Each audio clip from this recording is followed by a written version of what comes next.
Successful Minds with Patricia Baronowski-Schneider, the show that takes you around the world to share interviews with some of the most successful and relevant people on the planet. Hear their stories and get the most important business lessons they have learned on their road to success and get exclusive advice on how to implement their success into your life and business. Successful Minds with Patricia Baronowski-Schneider is brought to you by the Strategic Advisor Board and your host, Patricia Baronowski-Schneider. Hey, are you looking to scale your business from 5 figures to 6 figures or 6 figures to 7 figures? If you are, I have the perfect thing for you. What I want you to do today is I want you to go download a book. This book is going to take you through my 3-pillar system. It's 100% free. All you have to do is go to growfast.cash. I say again, go to growfast.cash and you're going to be able to download my free international best-selling book, which is called Be Good, Be Brief, Be Gone. You can take that book. It's going to help you scale your business to the next level. Again, go download it. Be good, be brief, be gone. Growfast.cash. I say again, growfast.cash. Enjoy. Hello and welcome back to Successful Minds. I'm your host, Patty Baronowski-Schneider. Today I'm joined by Mark C. Doherty, an investor and a trader. So welcome, Mark. Tell us a little bit about yourself. Well, first of all, thanks for having me, Patty. My pleasure. I'm 67 years old. I was fortunate enough to be able to retire at 61 and a half. And that's really when I started trading after I retired. I'm a 2-book author. I've written 2 books. One is called Reset, How Beating Cancer Ended Decades of Paralyzing Fear and Anxiety. And I had a lot of health problems, and we can talk about that. And then in 2020, I decided, after I had retired, I decided I was going to manage my own money. And I'm a big reader. It's funny because I hated reading as a kid, and now I read every day. Nice. Anyways, I read this book, AIM, How to Make Millions with Leap Options. Right. So ironically, in 2020, I read this book like 6 times. It's written by a fellow named Jeff Weber. And I started doing leaps the second week of March, right after my account. I was trading my IRA account, virtually all the money we had. I had $550,000 in my account. Within 2 weeks, it went to $425,000. So I lost $125,000 in 2 weeks. And then I don't know if you remember, or your listeners, it dipped down and then it went straight up. And I rode that wave for everything it was worth and wound up making almost 1.5 million. Yeah, I was just shy of 2 million before it all collapsed. and so I wrote the second book. Is kind of, I read a lot of books and I look for investing books that kind of talk to the common guy. Right. And I figured if I could have that stroke of luck, if you will, I wanted to share it with other people, Right. other investors. So that was really the impetus to write the second book. Right. Anyway. No, I mean, it definitely makes sense. And it's, definitely not for the faint of heart. That's for sure. Yes. And of course, the title of my book is I'm a Genius, Just Ask Me. And so, but really, for all your listeners, I'm actually not a genius, but don't tell anybody. Well, you must be doing something right if you've increased your portfolio big time. Yes.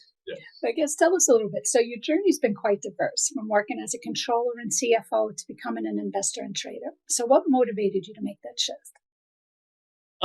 Well, I did my controllership. I have a degree in accounting from Bradley University. I'm originally from Illinois, Chicago. And it's in my Reset book. I went into the Air Force out of high school. I had to get out of the house, and I explain all that in the book. And then when I got out, it felt like I needed to have a college degree.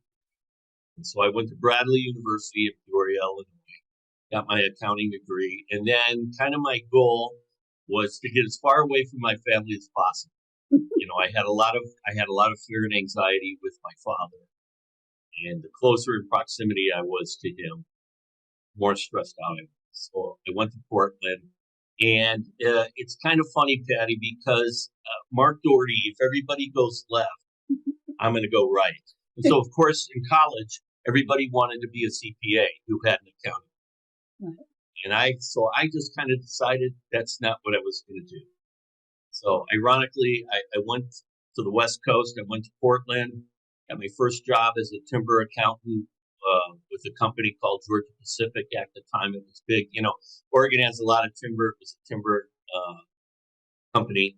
And then a couple of years in, after I met my wife, she had babysat for a guy who, when she was a teenager, who owned his own business. It's a wooden pallet company. And he was about $1.5 million, and he was kind of doing everything. He needed an accounting person to really come in and start managing the office. And so that's when my controllership began. And I did that primarily my whole life. I did do a stint with Nike, as I put in my reset book. Through a fluke, I got that job. I was the US Payroll Manager for all of Nike. Nike headquarters are in Beaverton, Oregon, which is a mini suburb of. But other than that, I did all controllership. At the time, my last company was hit about 85 million. So as things go up, they pay you more and they give you a different title. So I went from controller to CFO. Wow. I didn't really feel like a CFO. I was a very hands-on kind of guy. And I was the guy who generated the financial statements. Well, you must have been doing something right. Yeah, I think so. Knock on wood, I never got fired, thank God. But when I was at my final big job was a company called Thompson Metal Fab, and I was in charge of the 401k. So I had the relationship, as a financial person, I had the relationship with Charles Schwab guys, and really brought the 401k into the company. So from there, I started, and I don't recommend this for a lot of people. I started trading at the time out of my own 401k account. Most accounts, I don't think, Patty, even allow you to do that. But there was a little good dovetail money off into this other account and kind of trade. So that's where I really started kind of trading my IRA. Mm-hmm. And then after I retired, I moved my money to financial advisor. And I think the first year we paid her like $10,000, and we didn't even beat the S&P 500. And I got really disillusioned, as maybe a lot of people do. When you start to do the math, I thought, if I pay her $10,000 every year and I stay with her for 20 years, I'm giving up $200,000. Yeah. And that just didn't make sense. And probably I knew enough to be dangerous. Right. But at that point, and I really had to convince my wife to let me do this. And so that's when I started trading my account. I read a few books. I don't do stocks anymore. I do stock options. For me, stocks are like watching paint. And I'm probably an adrenaline junkie, Patty, and I need the excitement of options. Right. So I did leaps options, which are long-term options. They go out, 18 months to 2 years. And now I'm basically day trading short-term options. I had some initial real success. I took my account from 10,000 to almost 80,000. Wow. In like 2 months. And then I got ahead of my skis and wound up back at 10,000. So that's where I'm at now. So you kind of live and learn, learn from your mistakes. That's how I transitioned, having an accounting degree and a finance degree. Mm-hmm. And then once I retired, I felt like I knew enough that I could do stuff. Yeah. I mean, trading, it's tricky. And I, at one point, tried dabbling into day trading and whatnot. And it's funny because it's so hard to not be emotional when it's your own money. So they always have like day trade, paper trading, where it's not, you're just getting the feel of what you're doing. And Right. it's easy to just lose 10 grand and be like, yeah, it's okay. Tomorrow's another day, because the stock market goes up and down. And, Yes. but when it's your own money, I was doing the total opposite. I'm like, oh my God, I lost money. So I get out when it's, Yes. and then I get back in when it's going back up. So instead of buy low, sell high, I'm selling low, buying high. It was but the funny part was the paper money, I just set it and forget it because it wasn't mine. And when I look back, I would have been a billionaire at this point. I'm like, yes, but it's hard to, and I knew a couple of other people who were one had retired, got his 401k and all of that, lost it all, had to go back to work. Another man lost his whole home. His wife lost everything, had to go back to work. I said, it's hard. And it's tricky because you want to say leave it to the professionals, but I understand what you're saying. You even me, like I had money way back when my kids were little, and unless you're their $1 billion client, they don't care, and they're not putting through what they're supposed to. And I was losing that money, so it's hard. Yeah. Well, and it's really, if you think about their motivation, they make their percentage off your balance, and so that's all they care about. And I was never kind of a buy and hold guy. Although I'm big, and in my book, I'm a Genius. I really think young people should be investing, in the stock market, 401k. It's kind of funny. My daughter actually went to the University of Oregon, which is a Phil Knight Nike college. And ironically, she got a job at Nike, so she's working at Nike, which is awesome for us. We get to go to the employee store. And so, but anyways, when it got time for her to fill out her 401k stuff, he came over to the house and she said, Dad, no, I want to go like super conservative. I don't want to lose my money. And I go, Kelsey, absolutely not. I go, we're putting you in the most aggressive. I said, when you're young, you want the market to go down. You want to buy low and sell high. Yeah. And so anyways, so we did that. But, one of the things I really learned with trading, and especially with day trading, is you have to learn to be patient. And because it goes up and down. I mean, I was trading, I'm not anymore, but I was trading NVIDIA maybe 2 months ago, and I was down. I probably had 20,000 invested that day, and I was down like $10,000 at one point. And I just, I don't know why I felt it, but I thought it would come back, and I wound up making like $1,500 that day. So it came back, but I've also lost big time too. I was in a options for coin, which kind of traces the Bitcoin thing, and I got crushed on it. So, yeah, it's not for the faint of heart, that's for sure. No, and the thing that I would recommend to people, and I do it. My account's at $10,000, and I will not. If I lose that money, I am done. Because we still have money. I made quite a bit of money. We spent quite a bit of money, and I can get into that too if you want. And then I lost about half of it. Right. And so I'm well aware that I'm not going to put my family in financial jeopardy because I'm a loose cannon. Right. And so I have this $10,000. I want to say it's play money because I want to make money, but if I lose it, I'm done. Yeah. And so as I lose a little bit of money, I become a little bit more cautious. Yeah. And I would recommend that for anybody. Yeah, for sure. Yeah. Now tell us a little. Your book, Reset, How Beating Cancer Ended Decades of Paralyzing Fear and Anxiety. It's a deeply personal account. So can you share what inspired you to write it and how the experience changed your life? Yes. And this is all in the book. I had a really tough relationship with my father. And even as a young boy, it's kind of interesting as I was writing the book and kind of go back and kind of trace your life. And I was in the 4th grade. I was going to Catholic school, and we had to write. It was parent-teacher conference, and we had to write about 2 things we were afraid of. And out of the mouths of babes, Patty, I wrote about the boys. We had a river down close to our house. There were teenage boys down there smoking cigarettes and doing what they did. And the other thing I wrote about was I was afraid of my father. And it's like, where did I get this? Obviously I was.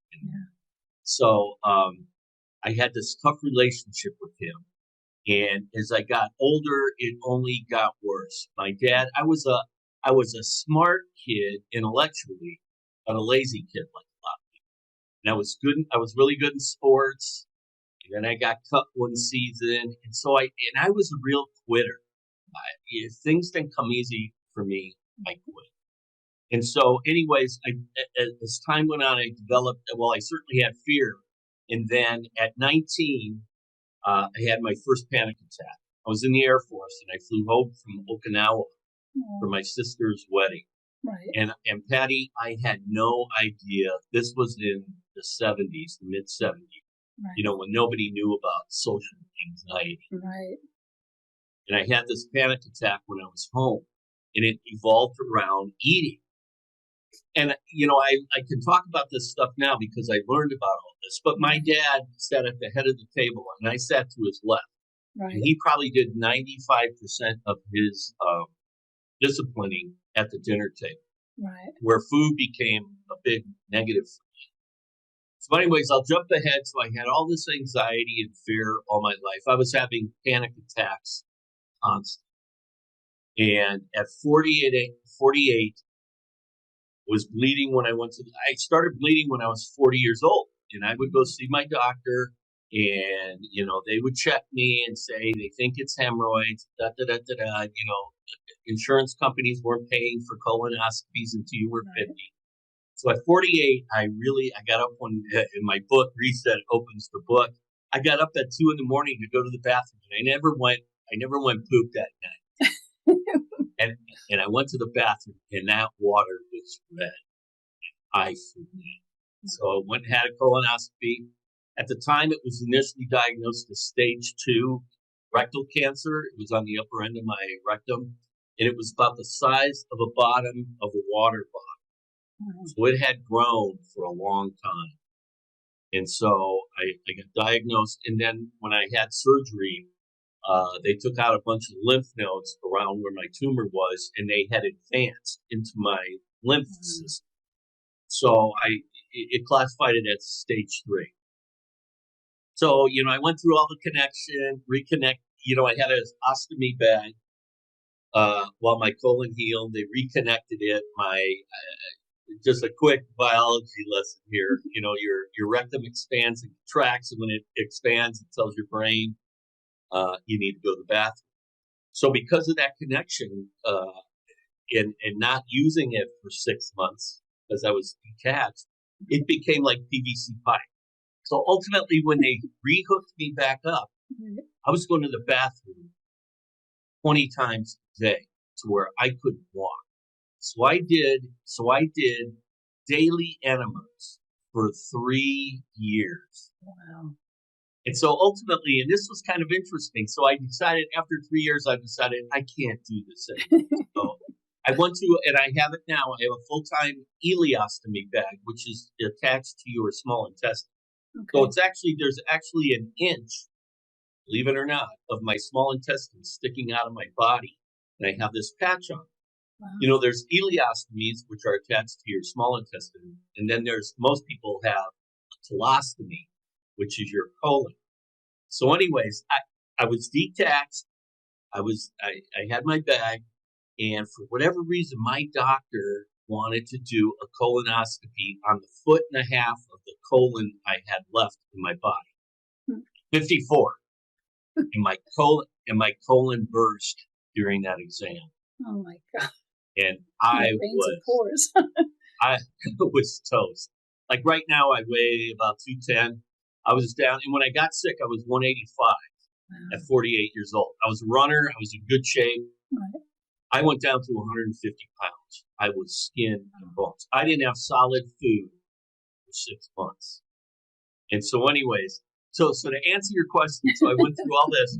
To answer your question, I told you I'm a talker, Patty. It's all right. To answer your question, I live in Mexico 10 months out of the year. That's where I'm at right now. And I was at a barbecue. And somebody started talking about, my shoulder hurts. And I had surgery and I can't throw baseball anymore. And I go, hey, you want to hear some crap? And So I told my story, no pun intended, right? Yeah, yeah. I told my story, and somebody said, "There, you should write a book." And at the time, I was retired, Yeah. and one of the things you have to figure out as a retiree is, how am I going to fill my day Right. with stuff that doesn't cost money? I had this letter. One time my wife was in the hospital. She was a PE teacher, and she blew out her knee. So we were at the hospital for her to have knee surgery, and I brought my computer, my laptop, to the hospital. And I actually sat down to write a letter to my brothers and sisters. There's 7 kids in my family, so Wow. 6 brothers Okay. and sisters. And sadly, I only talked to one of them. My dad damaged all of us. And so I sat there and I wrote this letter because I left the house at 17 to go in the Air Force. I really, my little sister was actually going into kindergarten when I went into the Air Force. So I wrote this letter as a way to kind of explain myself. I was really kind of detached from my brothers and sisters. Right. Well, at the end of the day, I really didn't think they gave a crap whether what happened to me or not. So I never mailed the letter, but it was a 12-page letter that I typed up. So that was kind of the beginning of the book. I kind of used that as it was an abbreviation of the whole book. So I kind of used that to write the book. Mm. And I loved writing it. It was a lot of fun. And actually, that was one of the things when you look up books on Kindle, Yeah. My books are way down on page 400. So I asked this gal, I said, how do I get my books to, come up to the front? She says, well, you got to get readers. And she said, you ought to consider doing podcasts. And so you're my 4th podcast now. And I actually enjoy them. Yeah. Anyway, so that was, go ahead.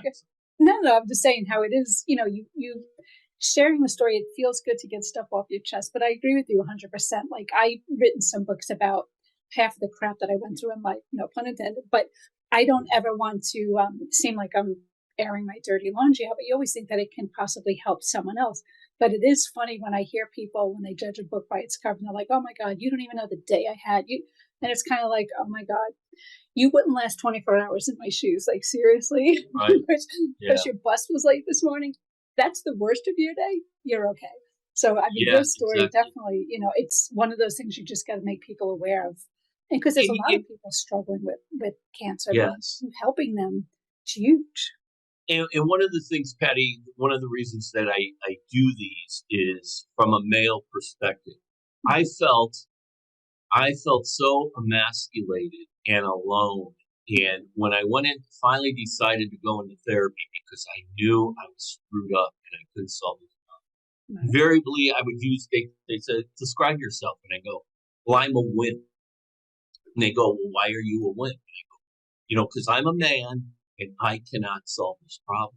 And I felt very weak. And one of the reasons I wrote this, there are a lot of men out there that have issues.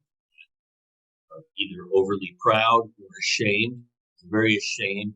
And now it's amazing because at 67, I'll be 68 in September. Yeah, and I promise I won't cuss a lot, but I don't get, to be honest with you, and I don't mean this in kind of being a jerk. I don't care what people think. I don't give a shit what people think. Yeah, you shouldn't. But we all do. Yeah. And I was embarrassed. And now, everybody knows. As a matter of fact, sometimes I feel like I talk about it too much, But you know what? You want the word. I mean, even like book signings, just go and meeting other people. I guarantee you would get people there who either are in a similar situation or know somebody who is, to come and meet you in person and be like, oh my God, this really helped me, Yeah, there has been talk about putting it as a physical book. I wrote it in Word. Right. And then uploaded it into Kindle Direct Publishing. So it's just an ebook. Right. But anyway, so that was the reason and why I wrote. Well, good stuff. Now, I guess going back to the trading. In 2020, you significantly grew your IRA from $550K to $1.7 million through LEAPS options. So I guess explain what LEAP options are and how you approach trading them. Well, I read this book. And, I had read a number of books after I decided that I was going to manage my own account. Right. And most of the books that I read, I really, it's kind of funny because I took an options course at an Embassy Suites, actually when I was working at Nike. Okay. And I paid like $4,000 for this thing. I took a week of vacation.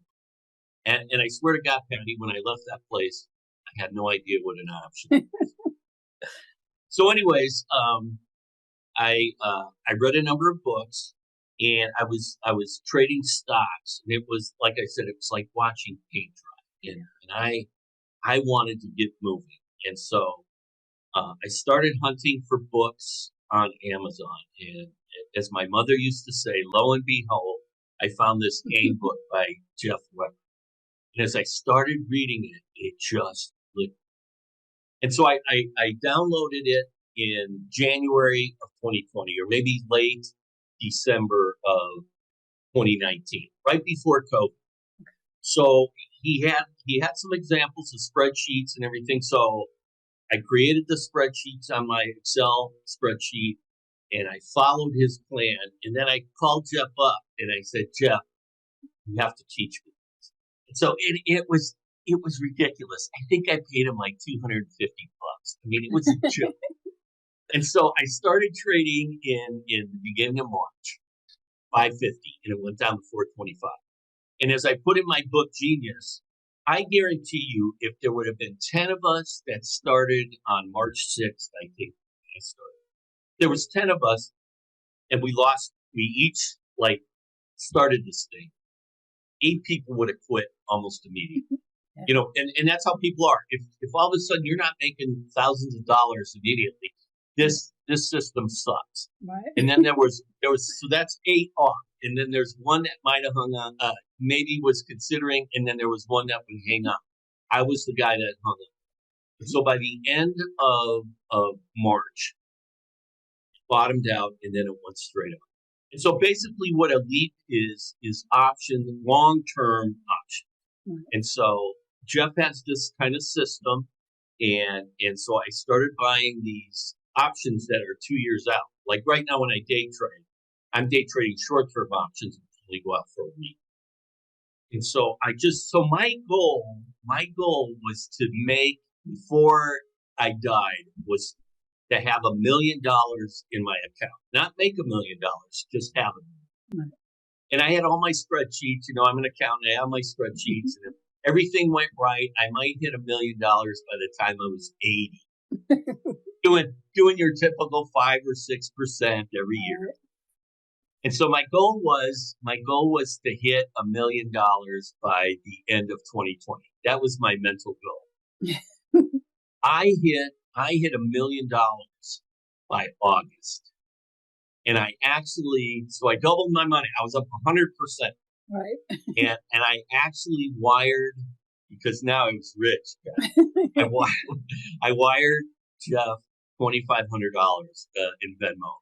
Right. And I said, Jeff, you and your book changed my life. And it was funny because Jeff's system is fairly conservative. And by April, I was all in. Like Jeff recommends, not having maybe 8 to 10 options, active options, right, at one time. At one time, I had 28 different options. Wow. As my account grew, I had $700,000 invested. Wow. And if I would have bought that stock, because it's all about leverage, and I won't go too deep here. There's plenty of books on options. If I would have bought the stock outright, I would have had over $6 million of stock that I was managing with $700,000. I was killing it. A bad day for me was if I only made $30,000. And it was. I'll give you 2 examples of how awesome this was. One day, 6 hours. I had never made more than $100,000 as an employee, and then I got, before bonuses, I got some pretty nice bonuses. I made $135,000 in one day. Wow. I made more money in 6 hours than I ever did in a year. Now, full disclosure, and it's in the book, I lost $125,000 in one day too. So, I think it's important too. In a lot of these books, they don't tell you the other side. there's tons of books on how I made $1 million in stock. They don't tell you how they lost it after. And believe me, everybody makes it and loses. Yeah. And so I started doing options, and I actually had called Jeff up and I said, Jeff, I don't need you anymore. I got this. And I was I wasn't a jerk, like some people, I wasn't walking around like I was, big man on campus. But it was pretty heady. I mean, I was making money hand over fist. Where I blew it, and I talk about it in the book, was I never really followed a trend. Or all I did was buy, and I belong to Investors Business Daily. I don't know if you've ever heard it.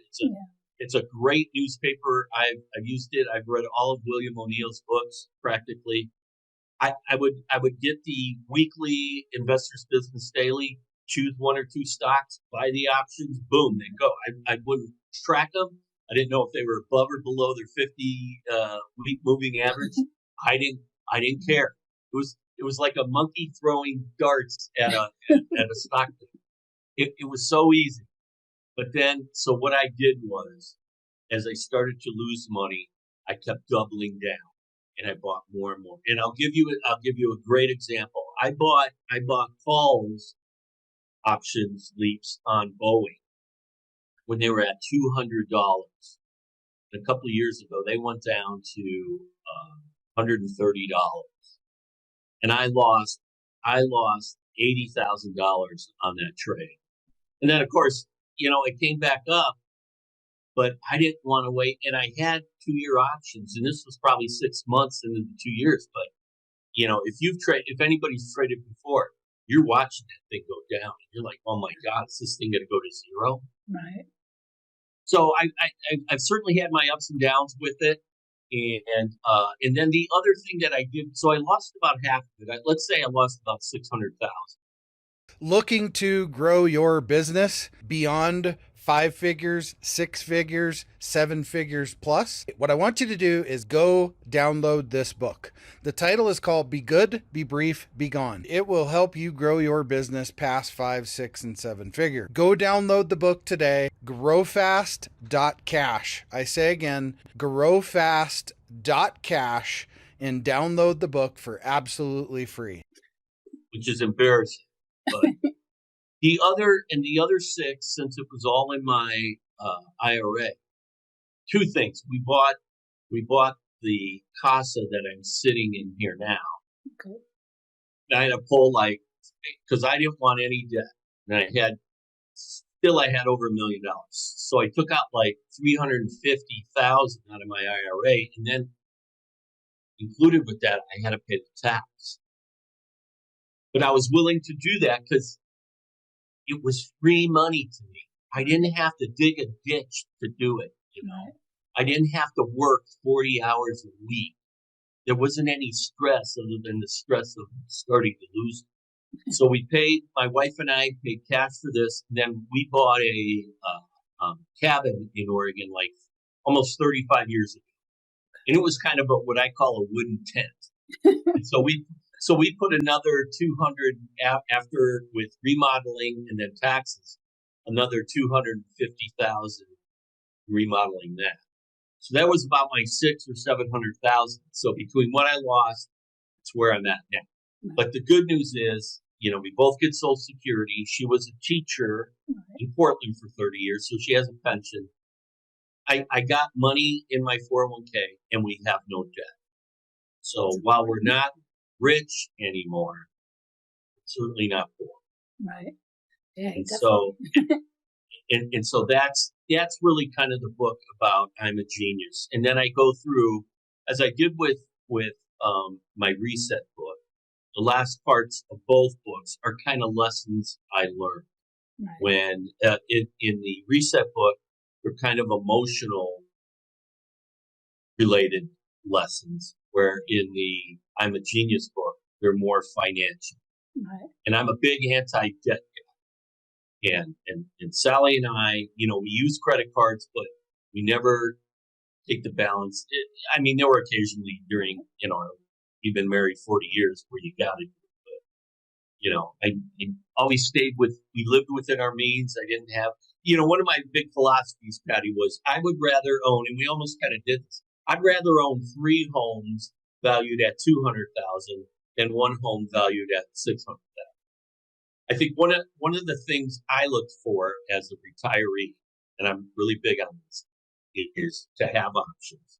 Like, and I'll give you an example. We were in Mexico when COVID hit, and we were in a partnership at another casa. We did not own the one I'm sitting in. And we went back to the States finally when things opened. And we had a house there, and you couldn't go anywhere because everything was shut down.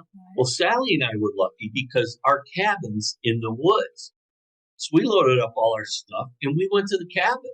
So you could go sit outside and you could do things. And of course, there were no restaurants out there, and couldn't go to the gym and stuff. But still, we had that option of being able to leave. And now, like, I'm leaving in 2 weeks to fly back to Oregon. It's getting pretty hot here now. It's in the upper 90s every day. So we go back. My wife's already there. And so we live in the summertime in Oregon on a small lake. And then by the end of September, we're both flying back to Mexico, and then we live here in the wintertime. So you got a beautiful life. Yeah. For a guy who grew up with 7 kids in our family, I mean, we never went on vacation, Pat. For me, this is a dream come true. Nice. I guess now tell us, how did your background in accounting and your role at Nike as a US Payroll Manager prepare you for the career in trading and investing? I don't think there was so much training involved with that.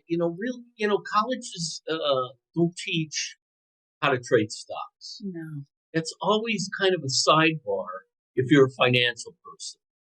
And one of the reasons I like to trade is I didn't want to have to I wanted to make more money, but I didn't want to sell a product, and I didn't want to manage people. Right. And, there's a lot of people out there that start their own businesses. As a controller of small business, I understand what it takes to run a business, and it ain't easy. You'll see the Elon Musks of the world, and you think, oh God, these guys got it made. They're billionaires, and they go play golf all day. I would venture to guess 90% of the small businesses in the world are hanging on by a thread. And your goal is just to make it to the next year. Right. And so it wasn't so much that it trained me, but I had a good financial background. And I was really lucky, Patty. When I went in the Air Force at 17, most of the guys I was stationed with were older than me and had been around the block. And again, I knew enough. I wasn't a genius as I said I was, but I understood about insurance. I remember, and I put the quote in my book, Genius. My dad used to say, he said, even if you can't put food on the table, he said, you pay your bills. You don't have credit, you don't have anything. And I remember that. Still at 67, I still remember my dad talking. And so I learned as I got older, and I bought my first house. My first house, we had never lived in a house more than $35,000. In my first house with my wife, Sally, we paid $85,000. And I thought I was $1 million. And then 2 years later, I bought the cabin.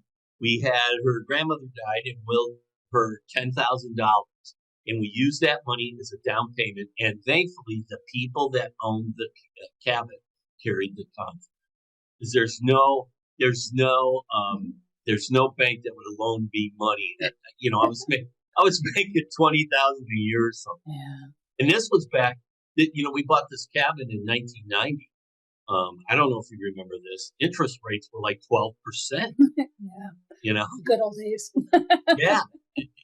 And so anyways, I always knew I needed to enhance my income, and how was I going to do that short of starting a business? Right. So I always kind of traded very small throughout my life. And then I actually, because I worked for small business, I didn't start my 401k.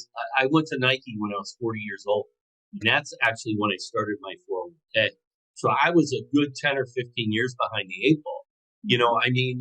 Back in the 80s and early 90s, 401ks were just kind of coming into view. Right. Now, all the big companies had them. When I went to Nike, they had them. Intel's big in Oregon. But, small business, again, you were just trying to stay alive. So nobody even knew what, Right. let alone invest in this. Now, I guess with you living part-time in Mexico and part-time in Oregon, does that affect your trading? And, I guess, what impact has this lifestyle had on your work and personal life? Well, the impact is awesome. I love it here. I got here at the end of September, and I have not been back. I'm leaving in 2 weeks. Now, my wife has been back and forth 2 or 3 times.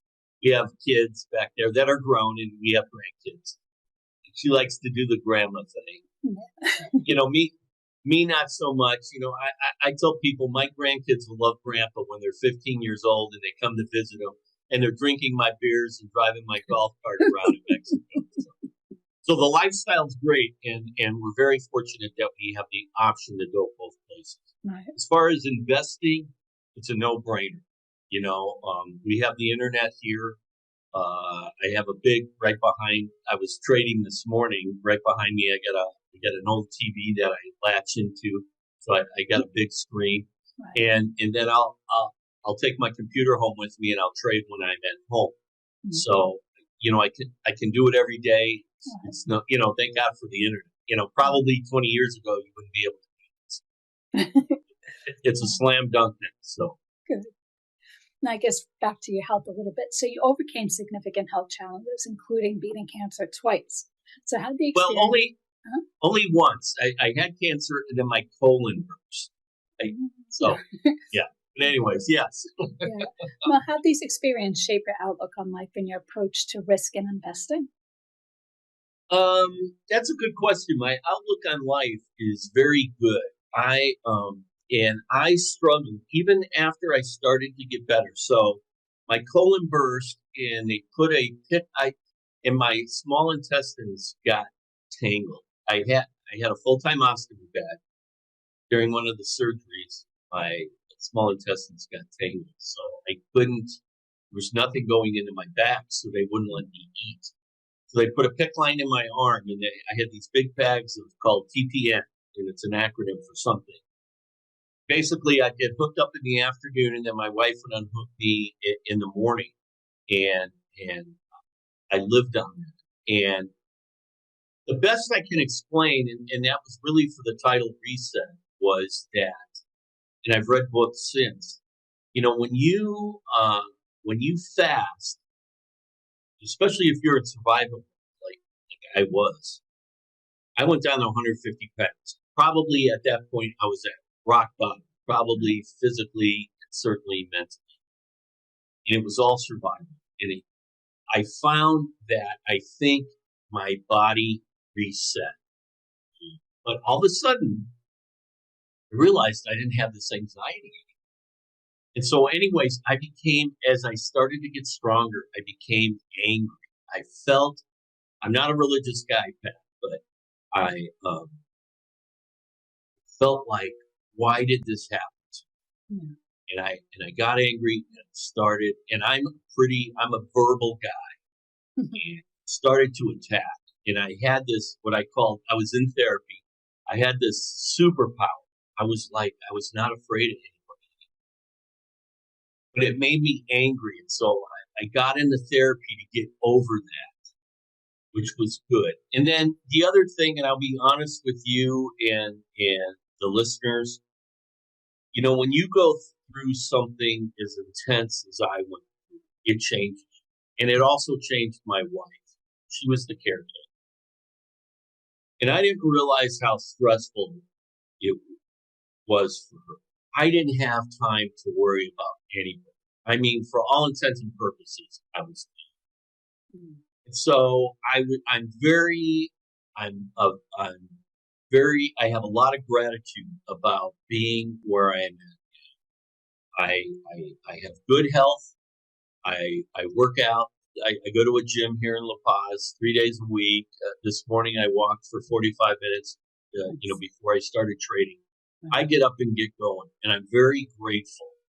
I'm a self-made guy. We got a little help. Both, it's kind of funny when both my folks have now passed away. They didn't have anything. We got a little bit of money from my wife's side of the family, and those were kind of gifts. And it was not, when my wife's mother died, we got like $75,000. So it was better than a poke in the eye with a stick, but it wasn't like $750,000. Right.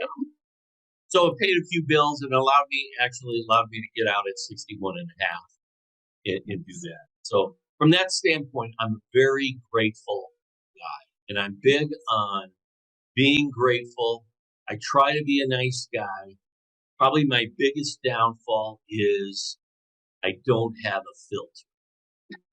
I spent so much time trying to control my environment, being afraid, Patty, that I'm just not anymore. Yeah. And I don't, it's not good to be a jerk, but I'm also not going to take shit from people. And I don't. And I try to be genuine. For every 10 people that think I'm a jerk, there'll be one person that goes, Mark, I love you just the way you are. Don't change. And that keeps me going. To be honest, though, even with myself, I'd rather someone who just tells. You have some friends who are just so pleasant and nice, and they'll pamper everything they want to tell you, and someone who just tells it like it is. At least with them, I respect them. I might not agree with what you said, might not like you, but for hurting my feelings, but I respect you for just telling me the truth, as to someone else is telling me what I want to hear. And that is a great feeling. I would, and I can't go back, but I used to think about when I went to therapy, I would always invariably bring up that I had my first panic attack when I came home from my sister's wedding. And I would sit there and I would go, I wish I hadn't done that. And I didn't get it, Patty, but they would always say, Mark, you did it. You can't take it back. And so if I often think, would I have been more successful if I had my personality today when I was 30, 35? And I can't help but think, yes. I never got fired. I always had good jobs. I was good at what I did. I think people respected me. But there was always that fear, always that constant kind of second guessing. That was really tough. Yeah. I mean, I'm not like the biggest religious person myself either, but you have to believe that everything happens in life for whatever reason, whether we know what it is or not, but it led you to where you are today. So yes. I mean, I don't know if that just makes us feel better about it or what, but it's much better sticking to it. Yeah, I'm certainly grateful. And it's really interesting when we live on kind of a peninsula here. And so the city of La Paz is across from our peninsula. So the HOA has a boat that goes back and forth. And I'm a talker. So we'll be on the boat going over there. And there's always people on the boat. And I'll start talking to them. And they go like, well, do you live here? And they're probably financially, they're younger than me typically. They're probably making, 150 to 200,000 a year. And I go, yeah, my wife and I are fortunate enough. We have a casa here, and I go, and then we have a cabin, and we go to an Oregon. And they all look at me like, man, you got it dialed in. and it's like, I do, and people would kill to have what I have. And again, and I'm being honest, I'm not rich. We don't have millions. We don't even have $1 million anymore, because of all the money I lost and what we spent. But I'm happy where I'm at. That's perfect. And like you said, you have no debt. You have your home. I mean, nowadays with the economy and everything, and we live in a world where nothing, like even a grocery store, you can't walk in there to get bread without spending $200. It's insane. Yes. And I know some people in their late 70s who are still working. One woman is 72. She works 3 jobs. She lives in an apartment with 2 roommates because she can't afford it. And I'm like, what is this world coming to? So while it might not be rich, it's perfect, and you can relax and be happy. Exactly. Yeah. Exactly. Good stuff.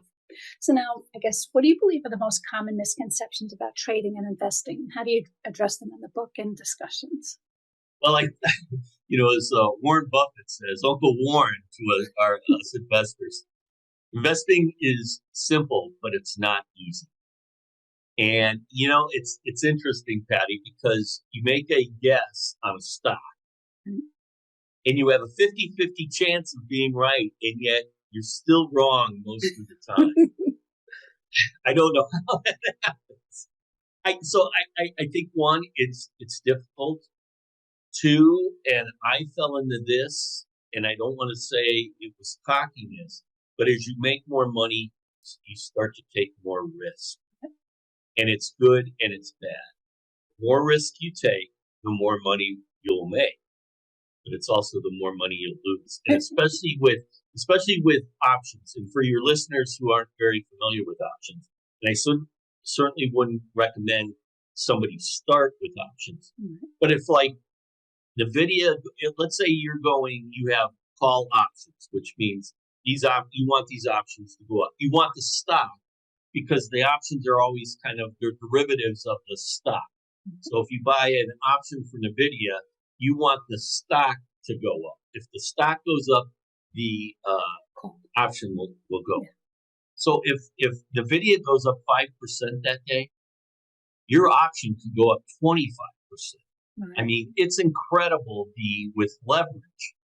And I would encourage if your listeners are interested in it, there's plenty of books out there to read. Right. Leverage on an option is incredible. And that's how a little guy can get rich. You can, if you have $10,000, you're lucky if you will make 10%. You're lucky if you'll have $11,000 by the end of the year. Like I said, I started with $10,000 in January, and I was at $80,000 in 2 months. I was rocking and rolling. But then, much like when I was doing leaps, I took too much risk, and I bought down. I doubled down when the stock came down, and just got. Fortunately, I still have enough to trade, right. And you just kind of live and learn. Well, but it's not easy, and you gotta be persistent. Yeah, it's hard to not get caught up in that momentum, because I was doing the same. I was day trading, and they always had a rule when I was learning all this. It was like, say, 500 a day. If you do get more than that, that's cool, but just get off it. Don't continue. And right. It was the same but it's easier said than done, because it's like, oh my God, I make 5, I could make 15, I could make 20, oh my God. And the next thing is like, gone. And it's like, I should have just walked away. So it is good that you have that discipline to, be where you're at and not, get too aggressive. Yeah. And again, I'm not, I don't want to say I'm a rock about it. I make mistakes like everybody else, but I know in my mind when I lose that $10,000, I'm done. Yeah. So that helps me be a little bit more, because one of the things I love getting up every day, the stock market right now, because we're on West Coast time, the market opens at 6:30, and I usually get up between 5 and 5:30 and 6 o'clock. And then if I have enough time, I'll go walking. Otherwise I sit down and start. I usually wait an hour. I read a great book on day trading. And he says not to trade for the first hour, which I kind of agree. And if you look, it's very volatile in that first hour. People are buying, selling a lot. Like 7:30 on, it kind of starts to slow down, which is good. So again, I try to be disciplined. It's not as easy as I make it sound. But good stuff. Now, anything else you want to talk about or add that we didn't touch on? I think my reset book is really important. I could have easily, I think, failed as a person. Somebody asked me, one of the big questions I get asked was, how did you manage the stress? And I would say not well, but I always exercised, and I drank. I used alcohol to help manage it, but my stomach, because everything hit my stomach. Right. My stomach was so sensitive, I couldn't even drink a lot, which I think was helpful. I would have a couple of drinks if we were in a social situation. I would have a couple of drinks just to kind of calm my nerves. Right. And then the other thing too about anxiety, it's about control. And I would wake up in the morning, and I say in the book, like when I worked at Nike, it was an intense job. When I first got that job, I was way over my head. And it was interesting because when I started there, I had 6 people underneath me. By the time I left, I had 18. But I would drop the kids off at school. And then as I was driving the Nike, I would start to dry heave. I was so, it was a mess. And then I would grab that door handle to my building. And it was go time. And I was still stressed out, but it's like I knew I had to flip that switch and become a rock. When you're at a place like Nike, you cannot show weakness or you're done. And so I still don't know how I did it. I think at the end of the day, my core personality was always there. I was able to pound through it. I would tell myself if I had like a speech I had to do, it's like, I'd be freaking out. Be like, Mark, in 2 hours it'll be over. Just hang in there. and once I started talking, I typically was okay. Leading up to that moment. Anyways, I would encourage men, especially men, get help. Don't be embarrassed by it. Don't feel ashamed. There's a lot of people out there with these kind of problems. Yeah. And just try to come. Good stuff. Now, how could people contact you or learn more about you? Well, my email address, I think you got it. I don't know if you post it. Yeah. It's mdoherty98662@gmail.com. I'm also on Instagram and Facebook. And both books, I have an email address at the end. I'm happy to talk to people about it. Nobody's called me yet.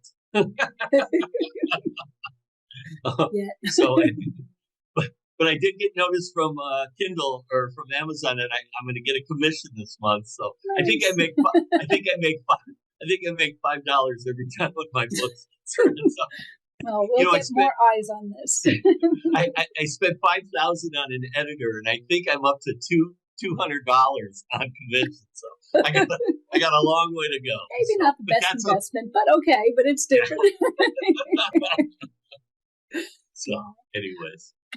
Well, thank you again for being on the show. Again, that was Mark C. Doherty. So thanks for listening to Successful Minds with Patty B. Never miss an episode by subscribing. So thank you again. Thank you, Patty. My pleasure to be here. My pleasure.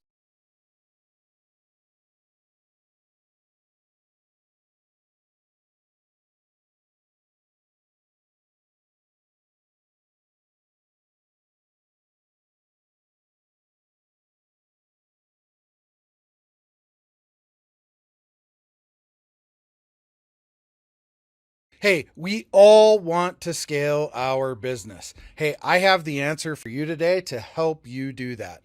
If you're looking to scale from 5, 6, even 7 figures and beyond, book called Be Good, Be Brief, Be Gone. I'm going to give it to you for free. All you have to do is type in growfast.cash. I say again, growfast.cash, and you can download the book for absolutely free. I hope the book helps you this year. Take your business to the next level. Again, go grab the book, growfast.cash. I say again, growfast.cash. I wish you the best and grow, scale, and win. Thank you for listening to Successful Minds with your host, Patricia Baronowski-Schneider. Please leave your feedback and visit strategicadvisorboard.com to get the latest and greatest business advisement on the planet. Follow us on social media for updates, and we'll see you on the next episode.